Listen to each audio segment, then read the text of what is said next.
बिस्मिल्लाहिर्रहमानिर्रहीम। अस्सलाम वालेकुम नाज़रीन, मैं अहमद फ़वाद हूँ और आप मेरा यूट्यूब चैनल देख रहे हैं। अहम ख़बरों, तजज़िये और तबसरे के साथ आज के व्लॉग में आपकी खिदमत में हाज़िर हुआ हूँ। और आज की जो अहम ख़बरें हैं अदालती महाज से, वो ये है कि इस्लामाबाद हाई कोर्ट ने बिल आखिर जो थोड़ा था इंसाफ का वो उठा दिया है और पाकिस्तान तहरीक इंसाफ के रहनुमाओं की जो रिहाई का सिलसिला है वो शुरू हो चुका है। कुछ एक्सक्लूसिव डिटेल्स आपके साथ में शेयर करूँगा इस्लामाबाद हाई कोर्ट से, और ख़ास तौर पर ना सिर्फ पाकिस्तान तहरीक इंसाफ के रहनुमा बल्कि इमरान खान साहब के लिए भी जो हवाओं का रुख है वो इस वक्त तब्दील होना शुरू हो चुका है। अदालती महाज पर एक बड़ी ख़बर है, इमरान खान साहब की सज़ा मुअत्तली से रिलेटेड जो दरख्वास्त थी, इस पर भी इस्लामाबाद हाई कोर्ट में एक बड़ी डेवलपमेंट सामने आई है। कुछ तफसीलात इस हवाले से भी आपके साथ में शेयर करूँगा।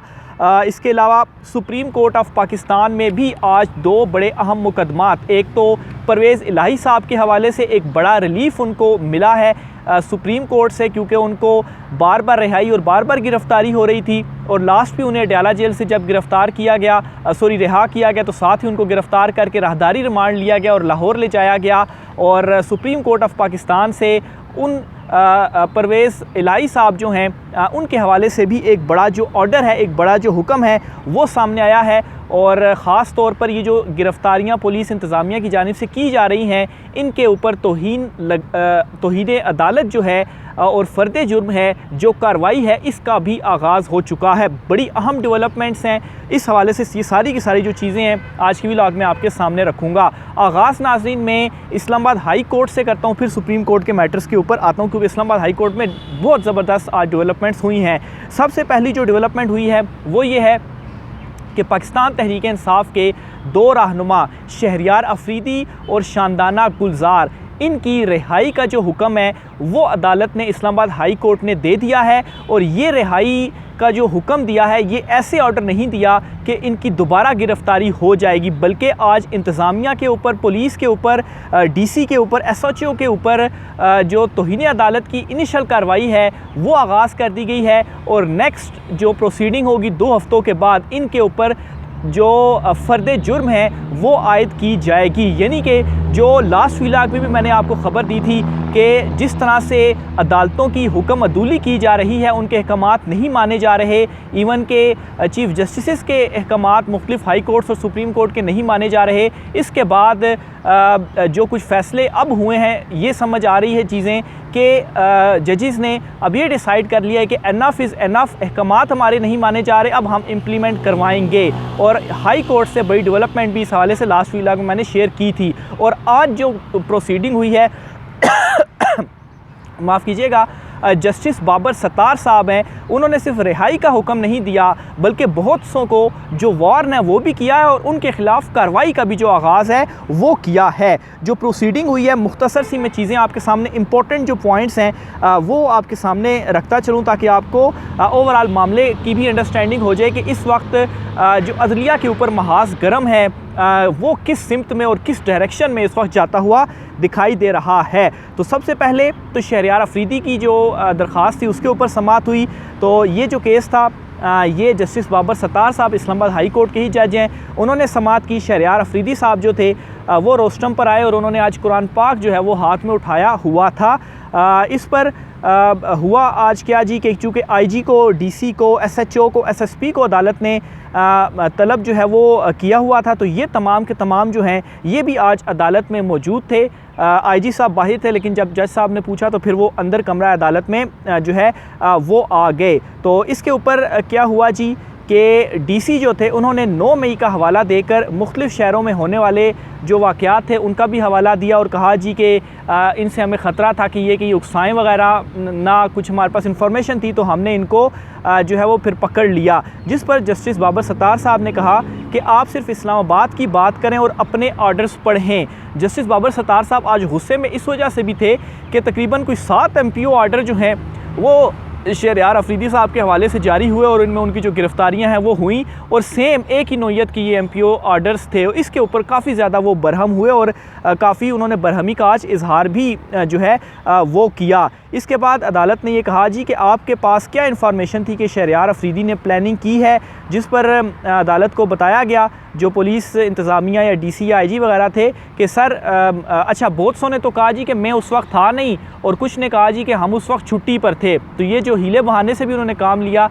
और इसके ऊपर और जज साहब ने गुस्सा किया कि एक बंदे को 7 मरतबा गिरफ़्तार हुआ, इतने MPOs आर्डर, एक कह रहा है मैं था नहीं, एक कह रहा है जी कि मैं छुट्टी के ऊपर था। और उनका आप जवाब सुने कि सर मैं उस वक्त वहाँ SHO नहीं था, पहले कोई और SHO थे। SHO का जवाब, ये SHO साहब भी आज पेश हुए थे। अच्छा, फिर अदालत ने कहा फिर तो आपकी जान छूट गई, DPO कौन है? DPO साहब आए, अदालत ने उनसे पूछा कि क्या इन्फॉर्मेशन थी, क्यों गिरफ़्तार किया गया? तो वो कहते हैं जी कि सर मैं उस वक्त छुट्टी के ऊपर था। तो ये तो इस वक्त जो ये हालत है इन मुकदमात में इन पेश होने वालों की, वो है। इस पर जस्टिस बाबर सत्तार ने जो है वो ज़ाहिर बात है वो एक तो कहे भी इन जवाबों के ऊपर अदालत में गूंजे, लेकिन बाबर साहब बड़े संजीदा होकर बैठे हुए थे, सीरियस मोड में थे और वो केस को गौर से बड़ा सुन रहे थे। फिर मज़ीद उन्होंने जस्टिस बाबर सत्तार ने कहा कि 8 मई की इंटेलिजेंस रिपोर्ट्स की सूरत हाल कशीदा है। 8 मई को क्या हो रहा था इस्लामाबाद में, क्या आपने इससे मुतल्लिक पूछा? इन रिपोर्ट्स की रोशनी में आपने भी अपना जो माइंड है वो अप्लाई करना होता है। यानी कि उन्होंने कहा जी हमारे पास कुछ इंटेलिजेंस रिपोर्ट्स थी और इन्फॉर्मेशन थी, तो जज साहब ने कहा कि आपका अपना जहन भी है, दिमाग भी है, उसको भी आपने अप्लाई करना होता है। तो आपने उन चीज़ों को भी देखना है कि एक ही किस्म के इतने MPO ऑर्डर आपने निकाल कर उनको जो है वो गिरफ़्तार कर लिया हो। चलो एक अदे में आपने कर लिया होता, नज़रबंदी के बाद आप रिहा कर दें, लेकिन इतने ज़्यादा असल जो गुस्सा था वो यही था। अच्छा, फिर इस तरह से थोड़ी बहुत जो खिंचाई है वो भी हुई। और आगे चलते हुए फिर ये जो उनके जवाबात वगैरह थे जो जमा कराए गए अदालत में, इनको अदालत की जानिब से गैर तसल्ली बख्श जो है वो करार दिया गया। और जस्टिस बाबर सत्तार साहब ने कहा कि DC इस्लामाबाद के ऊपर जो फ़र्द जुर्म है वो आयद करने का फ़ैसला किया गया है और तौहीन अदालत की कार्रवाई आप ये समझ लें कि इनिशिएट हो चुकी है। और आइंदा समात के ऊपर ये तौहीन अदालत जो है वो लगेगी। और क्यों लगेगी कि MPO ऑर्डर जारी करने पर, इख्तियारात से तजावुज़ करने पर तौहीन अदालत की जो कार्रवाई है उसका आगाज़ इनके ख़िलाफ़ कर दिया गया है।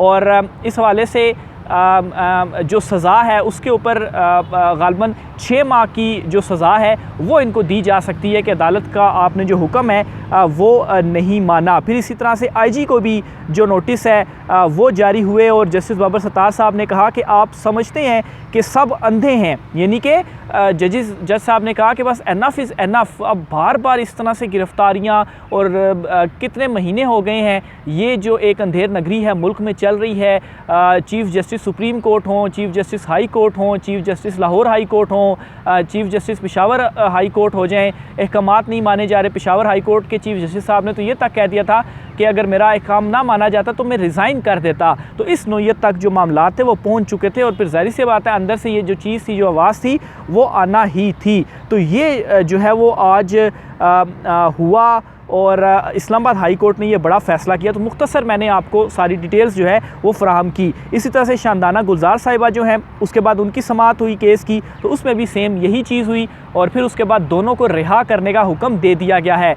अभी हाई कोर्ट में लेटेस्ट सिचुएशन ये है कि वहाँ पर शहरियार अफरीदी साहब और शानदाना गुलजार साहिबा जो है वो मौजूद हैं, लेकिन जो पेपर वर्क है, जो कानूनी कार्रवाई वगैरह है वो पूरी की जा रही है ताकि वो फ़ैसला आ जाए और इनको दे दिया जाए और इनको गिरफ़्तार ना किया जाए। और इनको ये कहा गया है अदालत की जानिब से कि आपने इस्लामाबाद के अंदर ही रहना है और जब भी आपको अदालत बुलाए आपने अदालत में पेश होना है। तो उस पर उन्होंने एग्री किया कि ठीक है, जब अदालत बुलाएगी हम आएँगे। 2 हफ़्ते बाद समाअत मुलतवी की गई है तो हम जो है वो 2 हफ़्ते बाद पेश भी होंगे और हाई को इस्लामाबाद के अंदर ही रहने का जो है वो उनको कहा गया है। तो ये तो होगी इस्लामाबाद हाई कोर्ट से। फिर इसके अलावा इस्लामाबाद हाई कोर्ट से एक और बड़ी ब्रेकिंग न्यूज़ ये है कि इमरान खान साहब की सज़ा मुअत्तली के हवाले से जो और ट्रायल को जो चैलेंज किया हुआ था, ट्रायल कोर्ट के फ़ैसले को जो चैलेंज किया था हाई कोर्ट में, बिल आखिर ये दरख्वास्तें समाअत के लिए मुकर्रर हो चुकी हैं और 22 अगस्त को इमरान खान साहब की ये जो अपीलें हैं वो समाअत के लिए मुकर्रर हुई हैं। चीफ़ जस्टिस आमिर फ़ारूक साहब और जस्टिस तारिक महमूद साहब जो हैं वो इन केसेस की समाअत करेंगे और गुज़श्ता समाअत के ऊपर फ़रीक़ैन को जो नोटिस थे वो जारी कर दिए गए थे और जो रिकॉर्ड वगैरह था वो सारे का सारा तलब कर लिया गया था। और इस हवाले से इमरान खान साहब की सज़ा मुअत्तली के हवाले से जो इस वक्त डिस्कशन भी चल रही है वो, और जो कानूनी माहिरीन भी समझते हैं कि 1-2 समातों तक ये केस जो है वो चल सकता है ज़्यादा से ज़्यादा, और सज़ा मुअत्तली इनकी होनी ही होनी है क्योंकि बहुत ज़्यादा जो है वो इसमें ये जो जिस तरीके से फ़ैसला दिया गया और इसमें बहुत सारी जो चीज़ें थी वो छोड़ी गई, जो तकाज़े थे बहुत सारे वो पूरे नहीं किए गए। तो इसमें कोई सेकंड राय नहीं है कि ये सज़ा मुअत्तल इमरान खान साहब की नहीं होगी, लेकिन अब ये देखना है कि 22 को ही हो जाती है या उससे नेक्स्ट प्रोसीडिंग में होती है। ज़्यादा इम्कान यही है शायद 22 को हो जाए, क्योंकि रिकॉर्ड वगैरह तलब किया हुआ, नोटिस वगैरह हुए हैं, तो जब वो आकर रिकॉर्ड देंगे, दलाइल वगैरह होंगे, तो हो सकता है 22 को ही हो जाए। अदरवाइज़ फिर नेक्स्ट प्रोसीडिंग में इस केस में तो हो जाएगी, लेकिन इसके साथ ही तकरीबन मेरे ख़्याल से कोई 19 एक केसेस जो इमरान खान साहब के ऊपर, चूँकि तकरीबन 200 केसेस हैं, तो 19 के करीब केसेस में इमरान खान साहब की जो ज़मानत है वो खारिज हो चुकी है, वो चूँकि उनमें ज़मानत पर थे। और यहाँ पर आप एक और चीज़ ये देखें कि ज़मानत किस बुनियाद पर खारिज इमरान खान साहब की जाती रही, या उन मुकदमात में कि इमरान खान साहब अदालत में पेश नहीं हो रहे। तो ये भी सबके सामने है कि इमरान खान साहब तो जेल में हैं, वो कैसे पेश हों। अदालत ख़ुद जो एक गालिबन मेरे ख्याल से प्रोडक्शन ऑर्डर होता है वो जारी करके तो इमरान खान साहब को तलब कर सकते हैं, लेकिन खैर वो नहीं किया जा रहा और इमरान खान साहब की ज़मानत खारिज कर दी जा रही है। तो ये भी आपके सामने है कि इमरान खान साहब तो जेल में हैं, जब वो जेल में नहीं थे तो इन तमाम केसेस में वो पेश होते रहे हैं और उनकी ज़मानतें जो हैं वो होती रही हैं। लेकिन अब इमरान खान साहब जेल में हैं तो वो कैसे पेश हों, और अदालत ने उनकी इस वजह से ज़मानतें खारिज की हैं कि अदम पेशी की वजह से वो हाजिर नहीं थे। तो पता है कि वो जेल में है, लेकिन स्टिल उनकी जो ज़मानतें हैं वो खारिज हुई हैं। तो अगर इमरान खान साहब को मज़ीद गिरफ़्तार रखना हुआ, तो अगर तोशा खाना में उनकी सज़ा मुअत्तली और ज़मानत हो भी जाती है, तो फिर दूसरे केसेस में उनकी जो गिरफ़्तारी है वो डाली जा सकती है, जिस तरह से दीगर रहनुमाओं के साथ किया गया है। लेकिन इस पर भी देखते हैं अदालत क्या करती है, क्योंकि ये PTI के 2 रहनुमाओं की रिहाई के हवाले से जो अदलिया ने ये एक जो है वो थोड़ा इंसाफ को उठाया है, इस पर बड़ी ये अहम ख़ास तौर पर डेवलपमेंट है पाकिस्तान तहरीक-ए-इंसाफ़ के लिए ख़ास तौर पर। दूसरी तरफ अब मैं आता हूँ सुप्रीम कोर्ट ऑफ पाकिस्तान में। यहाँ पर परवेज़ इलाही साहब की जो दरख्वास्त थी ज़मानत के हवाले से, उस पर जो समाअत है वो हुई है, और इसका मैं आपके सामने प्रोसीडिंग रख देता हूँ कि क्या जो है वो हुआ है। तो इस पर यह हुआ है जी कि सुप्रीम कोर्ट ने लाहौर हाई कोर्ट को 21 अगस्त को परवेज़ इलाही की दरख्वास्तों पर फ़ैसला करने का हुक्म दिया है, और अगर हाई कोर्ट 21 अगस्त को फ़ैसला नहीं करती तो गिरफ़्तारी का अबूरी हुक्मनामा मुअत्तल तस्वुर होगा, ये सुप्रीम कोर्ट ने कहा है। और साथ ही लाहौर हाई कोर्ट ने अबूरी हुक्मनामे में परवेज़ इलाही साहब की ज़मानत जो थी वो मुस्तरद कर दी थी। तो ये तो हुक्म हो गया कि 21 तारीख को आप फ़ैसला करें, और अगर फ़ैसला नहीं होता तो उनकी जो ये हुक्मनामा होगा ज़मानत मुस्तरद करने वाला, ये मुअत्तल तस्वुर होगा। तो एक तो ये बड़ा रिलीफ़ मिला उनको यहाँ से। दूसरी तरफ नाज़रीन, जो आज रिमार्क्स आई हैं वो बड़े ज़बरदस्त हैं, जो कि ये बेंच था 3 रुकनी, जस्टिस इजाज़ुल एहसन की सरबराही में 3 रुकनी बेंच था। तो इसमें सबसे पहले तो जी जो दीगर 2 जजिस थे उनमें जस्टिस शाहिद वहीद और जस्टिस जमाल खान मंदोखेल जो थे ये इस बेंच में मौजूद थे। तो ये रिमार्क सुने जी। अच्छा, पहले जी जस्टिस शाहिद वहीद साहब ने पूछा कि परवेज़ इलाही अभी भी जेल में हैं। साथ ही जस्टिस जमाल मंदोखेल साहब ने पूछा कि डिवीज़न बेंच एक ही आर्डर से तमाम केसेस में ज़मानत कैसे मुअत्तल कर सकता है। अली ज़फ़र साहब ने बताया परवेज़ इलाही को एक FIR से निकाल कर दूसरे मुकदमे में गिरफ़्तार कर लिया जाता है। परवेज़ इलाही के ख़िलाफ़ 10 साल पहले के केसेस खोल कर गिरफ़्तारी जो है वो डाली गई है, जिस पर जमाल मंदोखेल साहब, जस्टिस जमाल मंदोखेल साहब ने कहा कि ये टॉप मशीनरी की बीच की बात है, मिल बैठकर मामलात हल क्यों नहीं कर लेते। तो ये देख लें, ये जो रिमार्क्स हैं इनसे बहुत सारी चीज़ें क्लियर हो जाएंगी कि जजेस इस वक्त क्या चाह रहे हैं। जस्टिस इजाज़ुल एहसन साहब ने कहा कि पंजाब हुकूमत कैसे तीसरे फरीक के तौर पर ज़मानत मुअत्तल कराने के लिए दरख्वास्त कर सकता है। जस्टिस जमाल मंदोखेल साहब ने कहा बेहतर नहीं है कि सब अपना जो किबला है वो दुरुस्त कर लें, यानी कि पैगाम भी दे रहे हैं कि सब अपना किबला दुरुस्त कर लें। फिर इसी तरह से प्रोसीडिंग आगे चलती है। जस्टिस जमाल मंदोखेल ने मज़ीद ये रिमार्क्स दिए, लाहौर हाई कोर्ट ने अपने इख्तियार से तजावुज़ करके पंजाब हुकूमत की दरख्वास्त कैसे मंजूर कर ली, क्या परवेज़ इलाही को इनके आइनी और कानूनी हकूक़ से महरूम किया जा सकता है।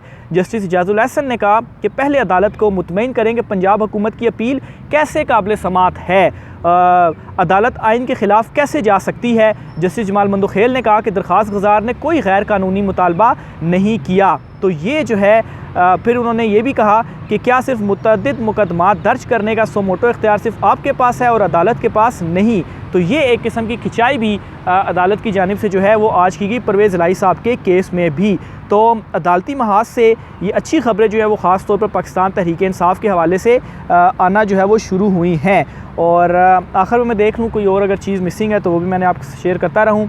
थंबनेल के हवाले से भी देख लूँ तो सारी डिटेल्स जो हैं वो मैं आपके सामने रख चुका हूँ। तो ये नाज़रीन, इस पर राय का भी इज़हार कीजिएगा और आइंदा आने वाले दिनों में मज़ीद जो तब्दीलियाँ हैं, हवाओं का रुख है, वो आपको इस तरह से मज़ीद बदलता हुआ भी नज़र आएगा। तो राय का इज़हार कीजिएगा।